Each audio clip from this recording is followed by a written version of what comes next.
Notícia que acaba de sair. A defesa do ex-presidente Jair Bolsonaro apresentou ao Supremo Tribunal Federal uma manifestação negando que ele tenha descumprido as medidas cautelares. E o texto diz o seguinte: o embargante não postou, não acessou suas redes sociais e nem pediu para que terceiros o fizessem por si. A defesa diz que Jair Bolsonaro parou de utilizar suas redes sociais e determinou que terceiros também suspendessem qualquer tipo de acesso. Os advogados Celso Vilardi e Paulo Amador de Cunha Bueno argumentam que a decisão de Moraes não proíbe entrevistas, mesmo que seus conteúdos venham a ser reproduzidos posteriormente por terceiros nas redes sociais. E aí o texto ainda cita que ele jamais cogitou que estava proibido de conceder entrevistas que podem ser replicadas em redes sociais, argumentaram os advogados do ex-presidente.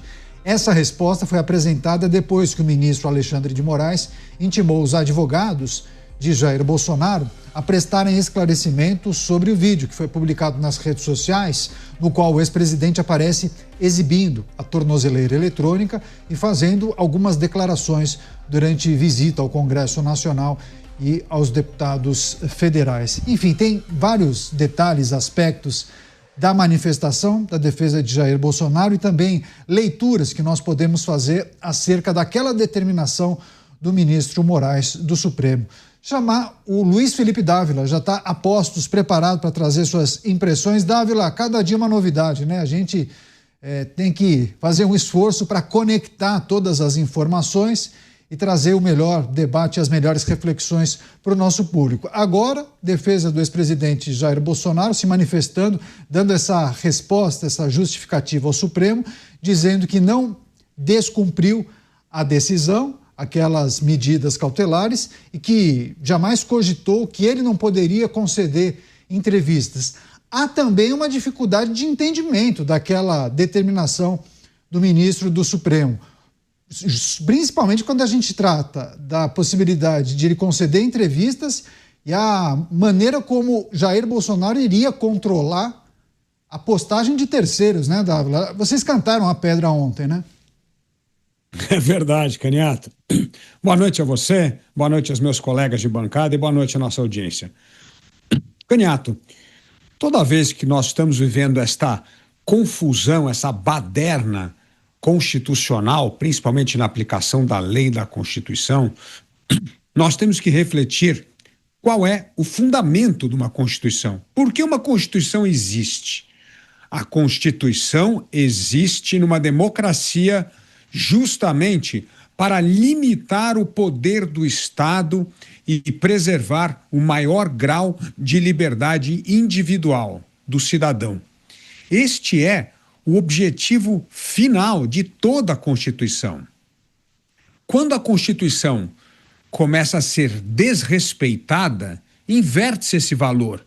É como se o Estado agora tivesse todo o poder e desse algumas migalhas de poder para o cidadão exercer sua liberdade de expressão cheio de restrições, liberdade de opinião cheio de restrições. Tudo isso, Caniato, não faz parte de um regime democrático. Isso faz parte de um regime autoritário. Regime autoritário é aquele que o Estado detém todo o poder e todos os direitos e faz algumas concessões para o cidadão. É justamente isso que está acontecendo neste episódio do ex-presidente Bolsonaro. A justiça sendo utilizada para humilhar, cercear liberdade de expressão, liberdade de opinião, cercear a liberdade de se comunicar com as suas bases sem nenhum apego à ordem institucional e à ordem jurídica. Porque não existe nenhum fato novo para cercear a liberdade de expressão de Jair Bolsonaro. Pelo contrário, a ausência de materialidade faz com que a decisão do ministro Moraes seja completamente desproporcional e irrazoável com o que está na Constituição, com o que está na cláusula pétrea da nossa Constituição, no sentido a respeito às liberdades individuais. Parece que no Brasil agora inverteu, parece aquela história de bedel de escola, diretor de escola, né? Então, não se comete um crime, mas se cerceia a liberdade. Então você chama lá o aluno na sala de aula e dá uma bronca nele, fala, olha, agora você vai ficar de castigo, mas deixa eu responder, não, eu sou autoridade aqui, o negócio é o seguinte, você está se comportando mal, então eu vou puni-lo. É isso que Alexandre de Moraes está fazendo, punindo um cidadão sem mostrar as provas, entre aspas, do crime que foi cometido. E nós estamos falando, Caniato, das liberdades garantidas na Constituição, as liberdades que fazem parte das garantias de todos os direitos do cidadão. Mas no Brasil elas são banalizadas, cassadas, suspensas, sem nenhuma evidência material robusta de que um crime foi cometido. Portanto, é um ato de abuso. E toda vez que estamos no campo de abuso, nós estamos no campo do imprevisível. E quanto mais imprevisível, menos o cidadão confia nas leis e nas suas instituições. Pois é, a resposta de Jair Bolsonaro, dos advogados do ex-presidente para o Supremo, negando que ele tenha descumprido as medidas cautelares. Ontem, Jair Bolsonaro foi ao Congresso Nacional e disse, abrindo aspas, covardia o que estão fazendo com o ex-presidente da República, vamos enfrentar a tudo e a todos, o que vale para mim é a lei de Deus, e ele apontava inclusive para a tornozeleira eletrônica. Pessoas gravaram essa cena e postaram nas redes sociais. Foi uma cena, uma ação que pode ser considerada uma quebra, um descumprimento da medida cautelar imposta a ele. Chamar o Cristiano Beraldo, também está ao vivo com a gente. Beraldo, seja bem-vindo, uma ótima noite a você. Vários ingredientes para nós conectarmos aqui, analisarmos a defesa do ex-presidente dizendo ao STF que não descumpriu a decisão e jamais cogitou que ele não poderia conceder entrevistas. Há também uma dificuldade de compreender com exatidão o que quis dizer ou o que determinou o ministro da Suprema Corte, né, Beraldo? Bem-vindo. Boa noite, Caniato. Boa noite, meus colegas de bancada. Boa noite à nossa audiência que prestigia diariamente os Pingos nos Is.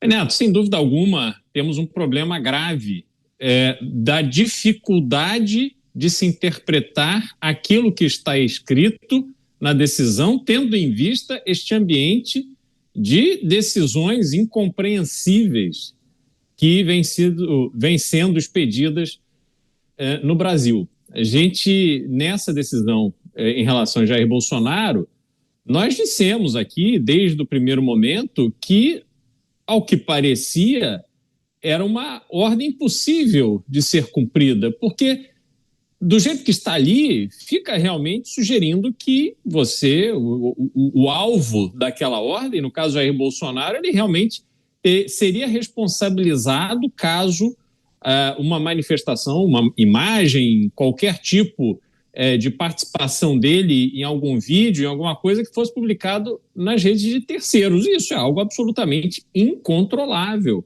Até porque ele é uma pessoa pública, ele é uma pessoa que teve quase metade dos votos de uma eleição e continua desfrutando de uma popularidade muito grande, isso é inegável.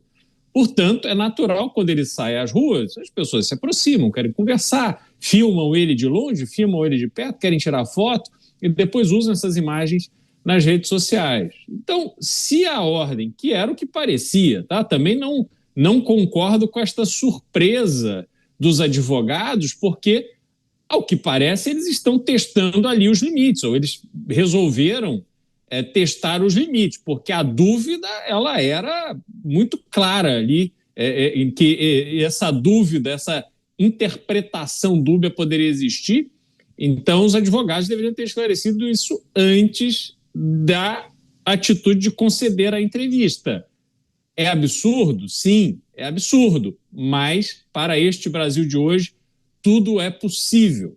Portanto, é importante que agora a gente acompanhe os próximos passos de Alexandre de Moraes e do Supremo Tribunal Federal para a gente entender o quão descarado será essa vontade de impor ao ex-presidente essas derrotas e essas humilhações. Então, veremos qual será o resultado da análise da resposta dos advogados. Pois é, inclusive a nossa produção, nossa equipe de reportagem, Janaína Camelo, compartilhou com a gente essa resposta que foi dada pelos advogados de Jair Bolsonaro. Também a nossa produção, Thaís Brito, pegando trechos importantes aqui. Chamar o Acácio Miranda, está ao vivo também, vai trazer suas impressões. O Acácio é comentarista da Jovem Pan, mas advogado e adora quando a gente tem um pepino desse para descascar, né, Acácio? Queria também pedir sua análise e reflexão, só compartilhando também com a nossa audiência essa manifestação dos advogados de defesa de Jair Bolsonaro, dizendo que o embargante não postou, não acessou suas redes sociais, nem pediu para que terceiros o fizessem por si. No entanto, insista-se, jamais cogitou que estava proibido de conceder entrevistas que podem ser replicadas em redes sociais. E ao que consta, a Colém da primeira turma não parece ter referendado tal proibição. Afinal, se a proibição envolve transmissão ou transcrição de entrevistas, o embargante, na prática, está proibido de concedê-las, posto que ninguém tem o controle sobre a forma de sua divulgação, a não ser e apenas inicialmente o próprio jornalista ou a figura do veículo de comunicação. Acácio, queria te ouvir a respeito da resposta da defesa de Jair Bolsonaro, a linha de argumentação que foi adotada. Bem-vindo. Boa noite, Caniato, boa noite, Beraldo, boa noite, Dávila, e boa noite especial à nossa audiência. No sentido que nós dissemos ontem. Primeiro, a defesa de Jair Bolsonaro alegou que ele não tem gerência, ele não tem controle sobre atos praticados por terceiros. E, obviamente, diante disso, ele não pode ser responsabilizado por estes atos. E, em segundo lugar, quando nós olhamos para o teor da decisão, especificamente no que trata das medidas cautelares e das restrições impostas ao ex-presidente, há um subjetivismo, a margem de interpretação em relação a essas medidas. E o ex-presidente, olhando para esse subjetivismo e olhando para essa margem de interpretação, ele fez ontem aquele ato que nós acompanhamos na Câmara dos Deputados e, diante deste contexto, diante destes dois pontos, diante da falta de controle em relação a atos de terceiros e diante da redação que dá margem à interpretação das restrições, ele praticou o ato. Foi exatamente esse o ponto tratado por nós quatro no dia de ontem, e é exatamente esta linha de argumentação da defesa de Jair Bolsonaro. Defesa esta que, frise-se, é técnica, não é uma defesa política, é uma defesa capitaneada pelo Celso Vilardi, que é um advogado bastante técnico, é professor e bastante experiente. Então, ele, ciente destas falhas, agiu nesse sentido. E eu tenho convicção, inclusive, por mais impulsivo que seja Jair Bolsonaro, que ele disse anteriormente, olha, as linhas e os limites da decisão são estas. Tudo que esteja dentro destes limites pode ser praticado por você. E foi o que ele peticionou no dia de hoje. Nos resta, obviamente, esperar qual será a decisão do Supremo Tribunal Federal. Mas é importante nós frisarmos, já há muitas dúvidas e muitas críticas sobre a atuação do Supremo neste caso. Se, numa hipótese excepcional, esta medida cautelar é convertida em prisão, eu acho que a grita daqueles que, inclusive, não são apoiadores do ex-presidente, mas que entendem de legislação e entendem de Constituição, será bastante grande. E eu não acho que o Supremo tenha, neste momento, vontade de agir neste sentido. Pois é, inclusive, na resposta da defesa de Jair Bolsonaro, os advogados dizem o seguinte, no final do texto: a fim de que não haja qualquer equívoco na compreensão da extensão pretendida pela cautelar imposta por meio dos presentes embargos, requer a decisão que seja esclarecida a fim de precisar os exatos termos da proibição de utilização das mídias sociais, esclarecendo, ademais, se a proibição envolve a concessão de entrevistas. Você, Dávila, quando se fala dessa avaliação de que a cada determinação da Suprema Corte em relação a Jair Bolsonaro há um certo exagero ou mesmo uma falta de objetividade, O Acácio fala em subjetividade, né? Eu li vários artigos, muitas críticas a respeito da ausência de informações que determinem exatamente o que Jair Bolsonaro poderia ou não fazer em relação às participações dele em programas, podcasts e por aí vai. Há um escalonamento dessas tensões? Você acha que, inclusive, esse exagero que foi visto por muitos pode ser corrigido pela Suprema Corte agora com uma manifestação que vem a estabelecer os limites da participação de Jair Bolsonaro em peças audiovisuais e jornalísticas? Sim, Caniato. Por isso que nós não podemos demonizar o Supremo Tribunal Federal. O Supremo Tribunal Federal é um poder fundamental na República. O que nós precisamos fazer é retornar o STF a ser uma corte constitucional.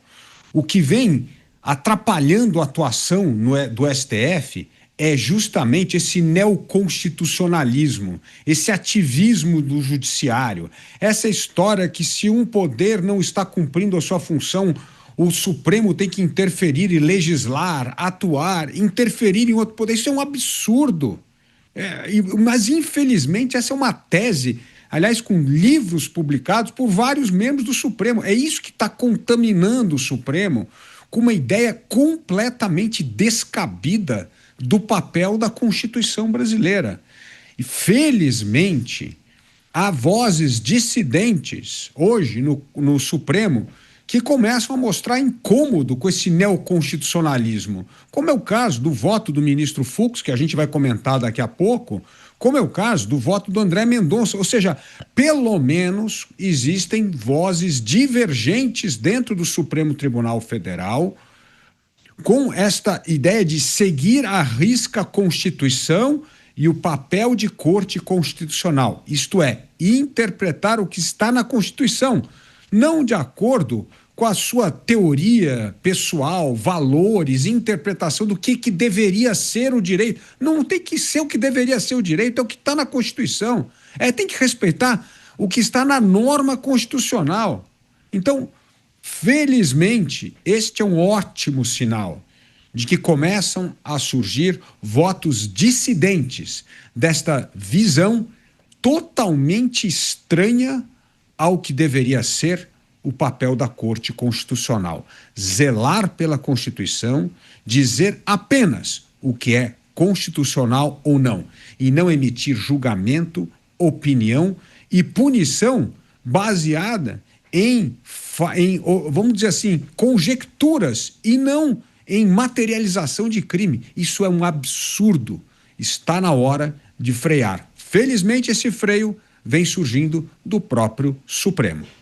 Pois é, e claro que entre os jornalistas, ou as pessoas que acompanham esse processo, né, Beraldo, sempre há comentários, apostas, projeções. Será que pode acontecer do Supremo decretar uma preventiva contra Jair Bolsonaro por entender que houve desrespeito às cautelares? Enfim, teve uma sinalização que eu achei muito importante, que pode ter sido determinante, porque hoje Jair Bolsonaro cancelou a participação dele em atos da oposição que aconteceriam na Câmara dos Deputados, ou seja, no dia seguinte ao tal evento na Câmara em que ele aponta para tornozeleira eletrônica, faz aquele discurso e depois tem a manifestação do ministro Moraes. O fato de ele não ter ido a essas manifestações hoje na Câmara dos Deputados não deixa de ser uma sinalização também para a Suprema Corte, querendo dizer, olha, entendi o recado, ficarei recluso.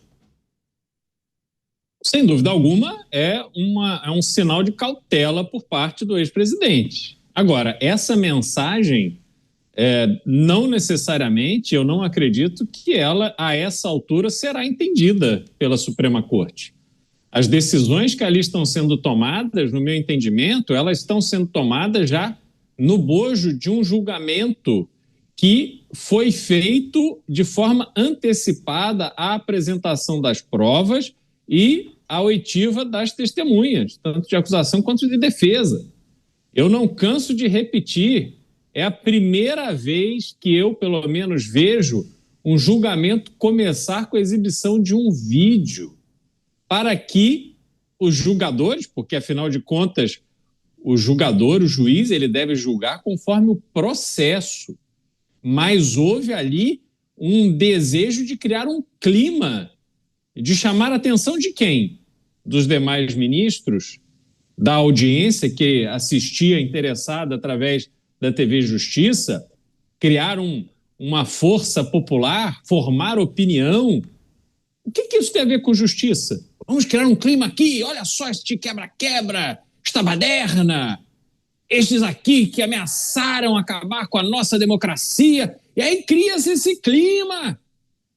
Quando vem do juiz, que inclusive é um juiz que foi citado como alvo do tal complô que está sendo investigado, obviamente aquilo já demonstra que há total disposição para uma condenação. E é o que parece, estamos vendo neste momento, que a reação já começou mesmo antes do final do julgamento.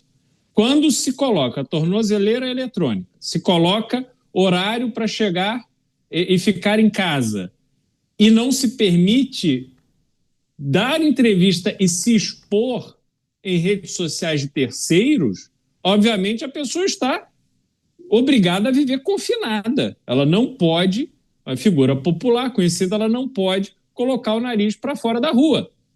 E eu estou falando isso, e falo isso em tom crítico, não porque se trata de Jair Bolsonaro, porque esta é a Corte Suprema da Justiça do Brasil, que deve atender a todos os brasileiros, que pressupõe que os juízes julguem os casos com base na lei constitucional e não olhando o nome das partes.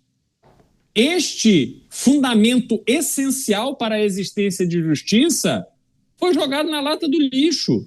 Então eu, como brasileiro, me sinto completamente desprovido da segurança de um sistema de justiça que, ao chegar a uma Corte Suprema, uma Corte Constitucional, terá no ápice do notável saber jurídico amparado pela letra da Constituição brasileira as decisões tomadas conforme aquilo que é legal. Já não há mais essa certeza no Brasil, Caneto. Isso é extremamente danoso.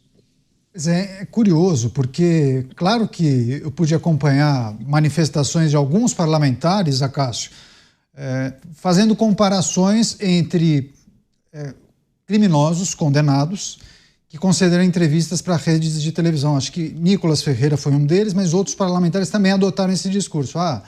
Suzane von Richthofen, Champinha, Fernandinho Beiramar, puderam conceder entrevistas ainda que estivessem presos e condenados há muitos anos. E Jair Bolsonaro não pode.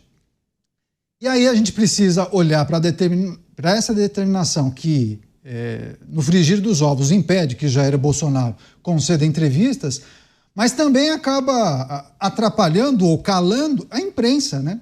Que a imprensa poderia ter muito a explorar em relação a esse assunto e na tentativa de escutar Jair Bolsonaro.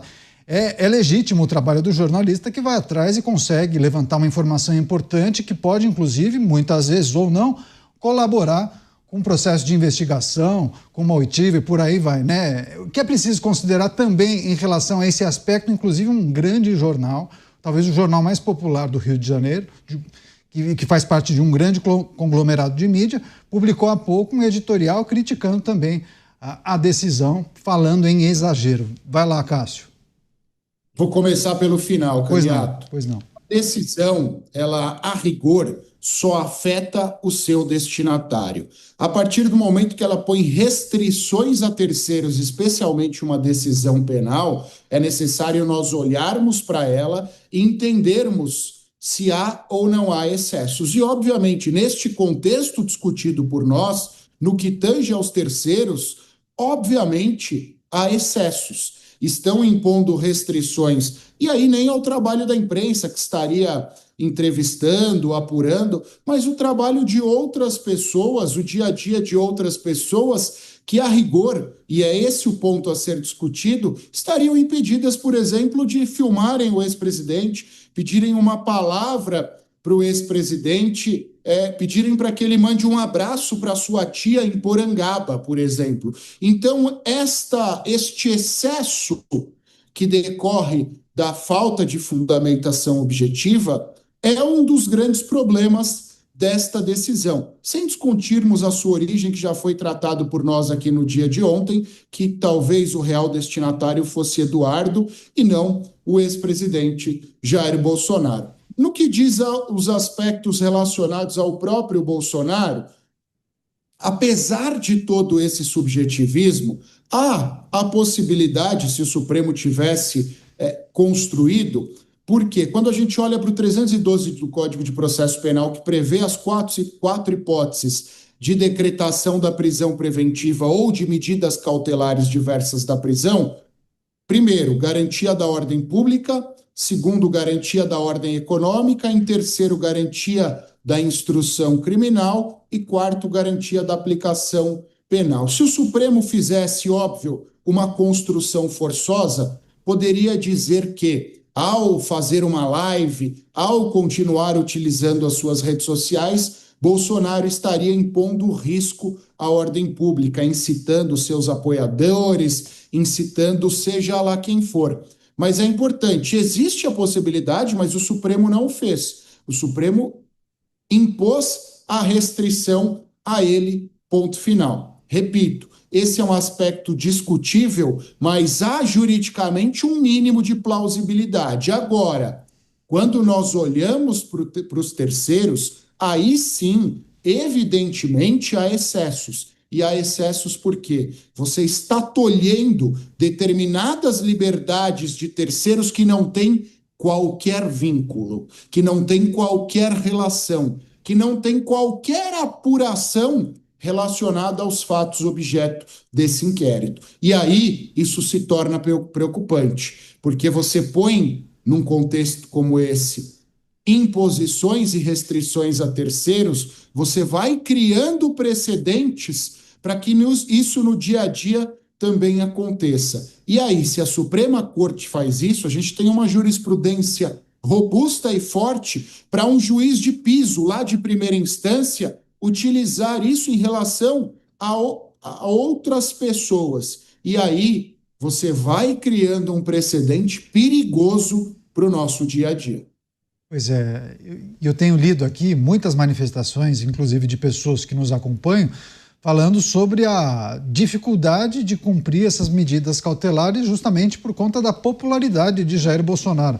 O Beraldo bem lembrou, né? Uma pessoa quando sai, vai fazer um passeio ou vai a alguma atividade profissional, é sempre alvo das câmeras das pessoas, né? Faz um aceno, uma conversa, um abraço, enfim, pode tecer um comentário sobre determinada coisa que esteja acontecendo no país, enfim. Sempre muito difícil pensar que uma pessoa vai conseguir administrar a maneira como terceiros vão fazer uso daquele vídeo, né, Dávila? Fico imaginando a pessoa que tira uma foto ou faz um vídeo com a pessoa, mas faz aquela recomendação: olha, eu tiro a foto com você, muito obrigado pelo vídeo, mas não posta, tá? Não mostra para ninguém, é segredo nosso.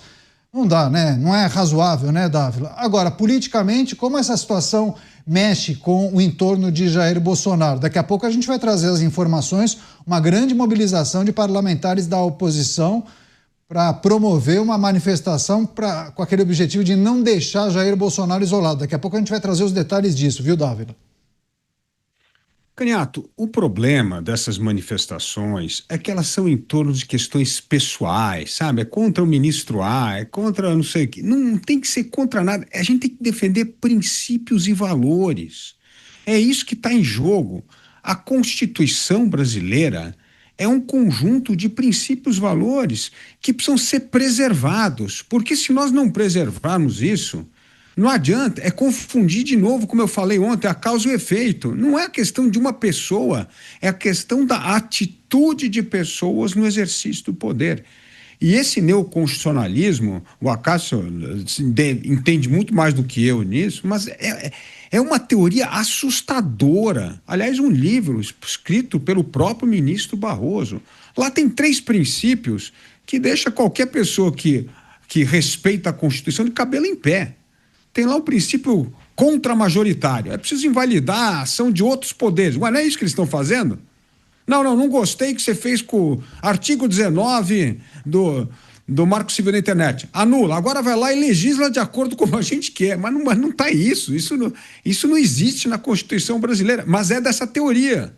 A teoria que também tem a questão da representativa. Se o poder não está ali atendendo às demandas insatisfeitas, se a política não está atendendo determinadas demandas que a gente acha que é importante, civilizatório, por exemplo, como o Beraldo sempre gosta de trazer aqui, regulamentar a questão de drogas, aborto, ou o marco civil da internet, aí não.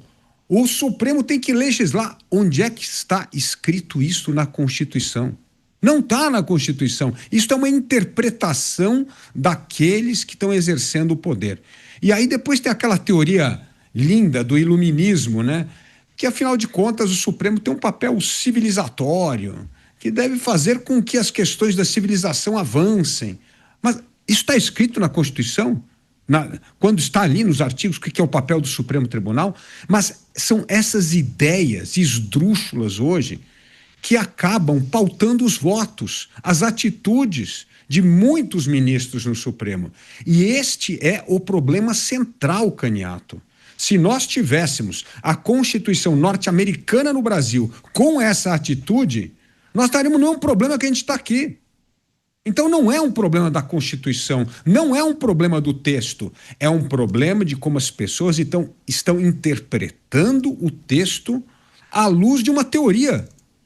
Mas não é o que está na Constituição. Então, este é o problema sério. Então, na hora que ficar, tem que derrubar o ministro, tem que fazer aquilo, não tem nada disso. A gente tem que mudar a cultura, tem que criar mecanismos para fazer a Suprema Corte voltar a ser uma corte constitucional e não com esse ativismo desse neoconstitucionalismo que não tem pé nem cabeça. Isso não está na Constituição. Isso está na formação ideológica e teórica de alguns ministros que, infelizmente, contaminaram o STF com essa ideia. Pois eu vou passar, antes de passar a bola para o Beraldo fechar essa sessão, deixa eu pedir mais uma vez para o Acácio se manifestar, talvez em cima disso que o Dávila trouxe, mas eu queria também que você respondesse a muitos questionamentos aqui na nossa rede. Assim, você fez há pouco a análise do texto da defesa de Jair Bolsonaro, em que os advogados dizem que o ex-presidente não descumpriu as cautelares, mas também que ele não sabia que não podia dar entrevistas. Mas dá para fazer um exercício, usar outras manifestações da Suprema Corte para refletir sobre qual deve ser o posicionamento do ministro Moraes? Porque as perguntas são justamente no sentido de: existe a possibilidade da decretação de uma preventiva? Vou começar pelo começo. Pois não. O Dávila bem citou. O neoconstitucionalismo, ele é uma teoria estruturada a partir do direito norte-americano. O ministro Barroso, inclusive, fez mestrado em Yale, numa universidade americana, que é tida como referência em termos constitucionais. Só que a gente precisa olhar para as diferenças da Constituição norte-americana para a brasileira e as diferenças do sistema jurídico norte-americano para o sistema jurídico brasileiro. Primeiro, a Constituição norte-americana é uma Constituição dirigente. Ela tem 14 artigos e tem só o essencial. O resto cabe aos estados e aos norte-americanos no dia a dia determinarem. Diferentemente da Constituição brasileira, que é uma Constituição analítica, que tem quase 300 artigos. A Constituição brasileira fala, por exemplo, da tutela dos cetáceos, que são os golfinhos. Então é óbvio, são dois sistemas muito diferentes. É uma Constituição brasileira que prevê quase todos os direitos. Em segundo lugar, nós temos civil law no nosso sistema e common law no sistema deles. O que é o civil law? O nosso sistema prevê legislações para tudo também. Então a gente tem uma Constituição que prevê tudo e temos uma legislação que prevê o que não está previsto na Constituição e complementa o que está na Constituição. Nos Estados Unidos, na common law, não há tantas legislações como há aqui, porque são submetidos temas à análise do judiciário, o judiciário leva em consideração julgamentos anteriores. Então, lá, esse neoconstitucionalismo e esse ativismo é cabível, porque quase nada está na Constituição e quase nada está na lei. Há uma maior margem de atuação do Poder Judiciário dentro da tripartição de poderes. No Brasil, não. No Brasil, que quase tudo está na Constituição, quase tudo está na lei, o Judiciário só deveria interpretar, a depender das circunstâncias, especialmente uma Corte Constitucional, quando algo seja omisso ou quando algo seja duvidoso. Mas aí, colocando o neoconstitucionalismo, colocando o ativismo que foi criado lá com base nas estruturas dele aqui, é uma margem muito grande, porque aí você começa a interpretar mesmo aquilo que já está previsto. Você acha que uma interpretação é omissa, você vai lá e cria um caminho. E aí você tem um caminho infinito numa Constituição de 300 artigos e um caminho infinito num país que tem mais de 20, 30 mil legislações. E aí é quase fazendo um entendimento forçoso, nós pegamos o futebol americano, que não combina nada com o nosso soccer, e colocamos as regras do futebol americano no nosso soccer, aqui no nosso futebol brasileiro. São duas coisas diferentes que têm nomes mais ou menos parecidos, e é óbvio que no dia a dia, vou parafrasear o Dávila mais uma vez, isso vai virar uma jabuticaba. É um pouco uma jabuticaba que a gente tem no nosso neoconstitucionalismo, porque ele foi criado para um sistema muito diferente do nosso. Respondendo o segundo ponto, Caniato, a jurisprudência do Supremo Tribunal Federal sobre medidas cautelares, mas em casos diferentes desses. Eu confesso a você e conheço bastante da jurisprudência do Supremo, eu nunca vi uma jurisprudência neste sentido. Então, é difícil nós determinarmos parâmetros, porque é uma circunstância muito diferente da circunstância adotada até aqui.